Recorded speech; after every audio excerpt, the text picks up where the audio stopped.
Hi friends, welcome to my channel. இன்றைக்கி நம்ம செய்ய போகிற ரெசிபி வந்து எல்லா சின்னவங்கலேருந்து பெரியவங்க வரைக்கும் எல்லோரும் நல்லா விரும்பி சாப்பிடுவாங்க. அதுக்கு வந்து நான் முட்டை வேக வச்சு எடுத்து வச்சுருக்கேன். ஒரு குக்கரில் எண்ணெயும் நெய்யும் நான் கலந்து சேர்த்துருக்கேன். அதுக்கப்புறம் இதில் வந்து நான் ஹோல் கரம் மசாலா போடுறேன். பட்டை, பிரியாணி இலை, கிராம்பு, ஏலக்காய் எல்லாம் போட்டு நல்லா பொரிஞ்சதுக்கப்புறம் நான் வெங்காயம் நீல வாக்கில் கட் பண்ணி வச்சுருக்கேன். 2 பச்சை மிளகாயும் கட் பண்ணி வச்சுருக்கேன். அதையும் அதில் போட்டு நம்ம நல்லா பொன்னிறம் ஆகிற அளவுக்கு நம்ம வெங்காயத்தை நல்லா வதக்கிக்கணும். இப்போ இந்த இதுக்கு வந்து நம்ம பாசுமதி ரைஸோ சீரக சம்பா ரைஸு இல்லைன்னா சாதாரண வீட்டில் நம்ம என்ன சமையலுக்கு யூஸ் பண்ணுறோமோ அந்த ரைஸை வந்து நம்ம நல்லா வாஷ் பண்ணிவிட்டு இது செய்ய ஆரம்பிக்கும் போது நம்ம ஊற வச்சுக்கிட்டாலே போதும். நம்மளுக்கு இதெல்லாம் வதங்கி வரும்போது அதுவும் ஊறி ரெடி ஆகிடும். அந்த மாதிரி தான் நான் ஊற வச்சுருக்கேன். இப்போ இது வெங்காயத்தை நம்ம நல்லா பொன்னீர் ஆகிற அளவுக்கு நம்ம நல்லா வதக்கணும்.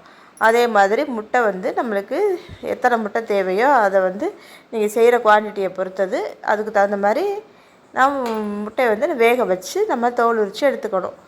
நான் வேக வச்சு பக்கத்தடுப்பில் வச்சுருக்கேன். இன்னும் அதை வந்து நம்ம எப்போ அதில் சேர்க்குறோங்கிறத நம்ம பார்க்கலாம். இப்போ வெங்காயம் நல்லா வதங்கிக்கிட்டு இருக்குது. வெங்காயம் வதங்குறதுக்கு நம்ம கல்லுப்பு போட்டு நம்ம வெங்காயம் வதக்கிக்கலாம். கல்லுப்பு போட்டோம்னா வெங்காயம் நல்லா வதங்கி வந்துடும். ஈஸியாக வதங்கி பொன்னிறமாகிற அளவுக்கு நம்ம நல்லா வதங்குறதுக்கு கல்லுப்பு நம்ம யூஸ் பண்ணிக்கலாம். இல்லை தக்காளி போட்டுட்டு கூட நம்ம யூஸ் பண்ணிக்கலாம். அதே மாதிரி இஞ்சி பூண்டு பேஸ்ட்டு கம்பல்சரி போடணும்.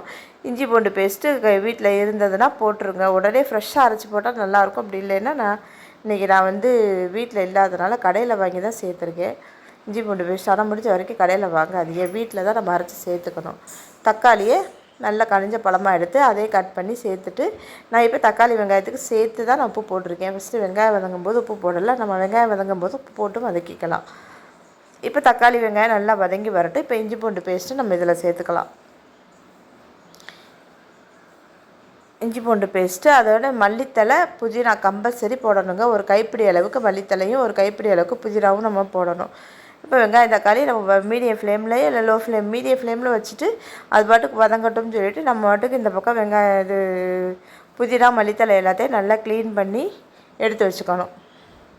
இது இப்போ நல்லா வதங்கி வந்துருச்சு. நல்லா க்ளீன் பண்ணிவிட்டு நம்ம இதில் சேர்த்துக்கலாம். 1 by 1 சேர்த்துக்க வேண்டியதுதான். ஏன்னா புதினா வாசம் தான் நம்மளுக்கு இந்த மாதிரி எந்த பிரியாணி செஞ்சாலும் அதுக்கு புதினா தான் நம்மளுக்கு நல்ல ஃப்ளேவர் கொடுக்கும். அதனால் புதினாவும் மல்லித்தலையும் கம்பல்சரி நம்ம சேர்த்துக்கணும். புதினாவை நம்ம அப்படியே சேர்த்துக்கலாம். நல்லா கட் பண்ணிவிட்டு கூட நம்ம சேர்த்துக்கலாம். நான் எதையுமே கட் பண்ணலைங்க. முடிஞ்ச வரைக்கும் நம்ம கையிலையே நான் பிச்சுட்டு தான் சேர்த்துருக்கேன். ரொம்ப நைஸாக எந்த ஒரு காயாக இருக்கட்டும் எதையுமே ரொம்ப நைஸாக கட் பண்ணாலே அதனோட சத்தெல்லாம் போயிடும்பாங்க. அதை விட அது மாதிரி அதனோட டேஸ்ட்டு ஸ்மெல்லு எல்லாமே கிடைக்கணுன்னா நம்ம ரொம்பவும் நைஸாக கட் பண்ணி எதையுமே சேர்த்துக்கக்கூடாது. மல்லித்தலையுமே நம்ம நல்லா கையிலே தான் நான் பிச்சுட்டு சேர்த்துருக்கேன். சேர்த்துட்டு நான் புதினா மல்லித்தலையெல்லாம் நல்லா வதங்கட்டணும். நல்லா வதக்கிடணும். நல்லா வதக்கும்போது அதனோட ஃப்ளேவர் சூப்பராக இருக்கும். இதில் நம்ம இஞ்சி பூண்டு பேஸ்ட்டும் சேர்த்துக்கணும். இதோட அதே மாதிரி இதுக்கு வந்து நம்ம தயிர் இல்லைன்னா லெமன் சேர்த்துக்கலாம். உங்கள்கிட்ட லெமன் இருந்தால் லெமன் மட்டும் சேர்த்துக்கோங்க. இல்லைன்னா தயிர் சேர்த்து புளிச்ச தயிர் இருந்தால் நம்ம அது 1 ஸ்பூன் அளவுக்கு நம்ம சேர்த்துக்கலாம். இஞ்சி பூண்டு பேஸ்ட்டு கடையில் வாங்கினேன்னு சொன்னேன் இல்லையா, அதனால் கடையில் வாங்கி தான் இன்றைக்கி நான் போட்டிருக்கேன். 1 ஸ்பூன் அளவுக்கு கடையில் வாங்கி அதை சேர்த்து அதனோட பச்சை வாசனைலாம் போகிற அளவுக்கு நல்லா வதக்கிட்டு அதோடய நம்ம தயிரும் கொஞ்சம் சேர்த்துக்கணும். வீட்டில் உள்ள தயிர் தான் சேர்த்துருக்கேன். தேத்த உடனே அப்படியே விட்டுறக்கூடாது. விட்டுட்டோம்னா நம்மளுக்கு ஒரு மாதிரி திரண்டது மாதிரி வந்துடும். அதனால் கையோடு நல்லா எல்லா இடத்துலையும் மிக்ஸ் ஆகிற மாதிரி நல்லா வதக்கிடணும். பாருங்கள், இப்போ தக்காளி வெங்காயம் எதுவுமே நம்மளுக்கு முழுசாக தெரியலை. இப்படி நல்லா வதங்கினதுக்கப்புறம் இப்போ வந்து மசாலாலாம் நம்ம சேர்த்துக்கணும். மசாலா வந்து பிரியாணி மசாலா இருந்ததுன்னா ஒரு சின்ன ஸ்பூனில் 1 ஸ்பூன் போட்டுக்கோங்க. கொஞ்சமாக மஞ்சத்தூள் ஆப்ஷனல் தான். ஒரு பிஞ்சளவு போட்டால் போதும். ஏன்னா மஞ்சத்தூள் போட்டோம்னாலே கலர் மாறிடுது. அதனால் கரம் மசாலா தூளும் அதிலே நம்ம மஞ்சளாக போட்டு தானே அரைச்சிருக்கோம். அதனால் கரம் மசாலா தூளும் நம்ம மிளகாத்தூளுக்கும் மல்லித்தூள் சேர்த்துக்கோங்க. நான் கொஞ்சமாக தான் செய்கிறேங்கிறதுனால நான் ஒரு 3/4 ஸ்பூன் அளவுக்கு சேர்த்துருக்கேன். மிளகாத்தூள் மல்லித்தூள் சேர்த்துருக்கேன். அதுக்கப்புறம் தண்ணி வந்து 1 பங்கு அரிசிக்கு 2 பங்கு எனக்கு தண்ணி தேவைப்படும்.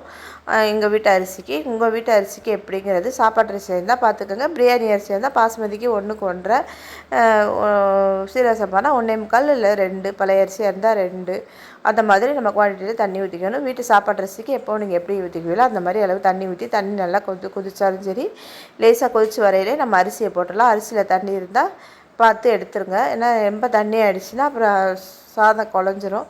தண்ணி கரெக்டாக வச்சு நீங்கள் கரெக்டாக விசில் வச்சு இறக்குனீங்கனால இது வந்து உதிரியாக நம்மளுக்கு கிடைக்கும். அதனால் நான் இந்த அரிசியை போட்டுட்டு இதை நல்லா மிக்ஸ் பண்ணி விட்டுட்டு, நம்ம வந்து இப்போ வந்து மூடியெல்லாம் போடக்கூடாது. நம்ம இப்போ முட்டை வந்து வேக வச்சு வச்சுருக்கோம் இல்லையா, அந்த முட்டையை உரிச்சிட்டு அதை வந்து நல்லா எல்லா பக்கமும் நம்ம கீறிக்கணும். முட்டையை வந்து அப்படி போடாமல் 4 பக்கம் 4 கோட்டை கீறிட்டு, இதில் வந்து ஒரு கடாயில் எண்ணெய் ஊற்றி, எண்ணெய் காஞ்சதும் கொஞ்சம் மஞ்சத்தூள், ஒரு 1/2 ஸ்பூன் அளவுக்கு மிளகாத்தூள் போட்டு, உப்பும் போட்டு நல்லா முட்டையை நம்ம நல்லா அதில் நல்லா மிக்ஸ் பண்ணி பிரட்டிட்டு நம்ம எடுத்துக்கணும். ஏன்னா அப்போ தான் நம்மளுக்கு அதில் கொஞ்சம் உப்பு இந்த மிளகாத்தூள்லாம் சேருங்கிறதுனால நான் அப்படி பண்ணியிருக்கேன். இதில் நான் 6 முட்டை போட்டதில் 1 முட்டை கொஞ்சம் உடஞ்சிருச்சுங்க. அதனால் அதை நான் விட்டுட்டு இந்த 5 முட்டையை மட்டும் நம்ம இதில் நம்ம சேர்த்துக்க போகிறோம். இப்போ இது நல்லா தண்ணியெலாம் நல்லா ஒரு கொதிச்சிருச்சு அரிசி போட்டு. இந்த இடத்துல உப்பு காரம் செக் பண்ணிக்கோங்க. செக் பண்ணி பார்த்துக்கோங்க. இந்த தண்ணி இருக்கும்போதே நம்மளுக்கு கரெக்டாக இருக்கும் விசில் வைக்கிறதுக்கு. இப்போ நம்ம மிளகாத்தூள் போட்டு பிரட்டி வச்சுருக்கோம் இல்லையா முட்டை, அதை வந்து இப்படி எடுத்து நம்ம மேலாப்பில் வச்சாலே போதும். வச்சுட்டு லேசாக கரண்டியை வச்சுட்டு நம்ம உள்ளே லேசாக அமுத்தி விட்டால் போதும். நம்ம போட்டு கிண்டணும் அப்படின்னா முட்டை உடஞ்சிடும். ஏன்னா முட்டையெல்லாம் நான் கீரல் போட்டிருக்கேன். அப்போ தான் இந்த பிரியாணியோட மசாலாலாம் அதில் உள்ளே சேரணுங்கிறதுக்காக நான் கீரல் போட்டு வச்சுருக்கேன். அதே மாதிரி அதனால் நம்ம வந்து ரொம்ப போட்டு கரண்டியை போட்டு போட்டு கிண்டாமல் விட்டுறணும். அந்த உடஞ்ச முட்டையுமே நான் இதிலே போட்டுட்டேங்க. போட்டாச்சு. இப்போ வந்து நம்ம வந்து இதில் கடைசியில் 2 புதினா தழை இருந்தது, அதையும் போட்டுட்டு ஒரு ஸ்பூன் அளவுக்கு நான் கொஞ்சம் நெய் சேர்த்துருக்கேன். கடைசியாக ஃபைனலாக நெய் சேர்த்துட்டு நம்ம குக்கரை வந்து விசில் போட்டுற வேண்டியதுதான். இந்த அளவுக்கு நம்மளுக்கு எல்லா முட்டையெல்லாம் போட்டாச்சு. இப்போ மல்லித்தழை புதினா நம்ம முதலே போட்டுட்டோம். கடைசியில் கொஞ்சம் எனக்கு உப்பு கொஞ்சம் பத்தாத மாதிரி தெரிஞ்சிச்சு. அதனால் நான் கொஞ்சம் கல் உப்பு தான் சேர்த்துருக்கேன். சேர்த்துட்டு மூடி கரெக்டாக 2 விசில் தான். ஸ்பீட்லேயே வச்சு 2 விசில் வச்சாலே போதும் நம்மளுக்கு. ஹை ஃப்ளேம்லேயே வச்சுட்டு, ஏன்னா தம்ளையெல்லாம் நான் போடலை. தண்ணி கரெக்டாக இருக்கும். அந்த 2 விசில் மட்டும் வச்சுட்டு 2 விசில் வந்த உடனே நம்ம வந்து குக்கர் அங்கேயே அதே அடுப்புலேயே வைக்காமல் இறக்கி கீழே வச்சிடணும். அடுப்புலேயே வச்சோம்னா குழஞ்சிரும். நான் அப்போயே இறக்கி கீழே வச்சுட்டேன். பாருங்கள் சாதம் எப்படி இருக்குது, நல்லா உதிரியாக இருக்குது பாருங்கள். கொலையெல்லாம் கிடையாது நம்மளுக்கு. பார்த்தாலே தெரியுது முட்டையும் உடையலை. நான் மேலாப்பில் தான் எடுத்திருக்கேன். இப்போ நம்ம ஒரு பிளேட்டில் இதை மாற்றிக்க தான் போகிறோம். பாருங்கள், பிளேட்டில் வைக்கும்போது உங்களுக்கு தெரியும் சாதம் எவ்வளோ ஒரு உதிரியாக இருக்குங்கிறது உங்களுக்கு பார்த்தாலே தெரியும். இதுக்கு நம்ம ரைத்தா மட்டும் வச்சு கூட நம்ம சாப்பிட்லாம். சூடாக சாப்பிடும்போது நம்மளுக்கு டேஸ்ட்டு சொல்லவே வேணாம், அப்படி இருக்கும் டேஸ்ட்டு. இல்லை நம்மளுக்கு கத்திரிக்காய் கிரேவி, இந்த மாதிரி கோவக்காய் கிரேவியில் நம்ம வீடியோ போடுறேங்க. அந்த மாதிரி வச்சு சாப்பிட்டீங்கன்னா கூட இது பாருங்கள் சாப்பாடு உங்களுக்கு நல்லா உதிரியாக இருக்குது. வீட்டு சாப்பாடு ரைஸில் தான் செஞ்சுருக்கேன். சூப்பரான முட்டை பிரியாணி கமகமன்னு ரெடி ஆகிடுச்சுங்க. நம்ம எல்லாத்துலேயுமே நம்ம பிரியாணி செஞ்சு சாப்பிட்ருக்குறோம். இப்போ இந்த மாதிரி முட்டை பிரியாணி ஒரு நாளைக்கு செஞ்சு சாப்பிடுவேன்னு செஞ்சுருக்கேன். இதே மாதிரி நீங்களும் செஞ்சு பார்த்துட்டு இப்படி இருக்கும்.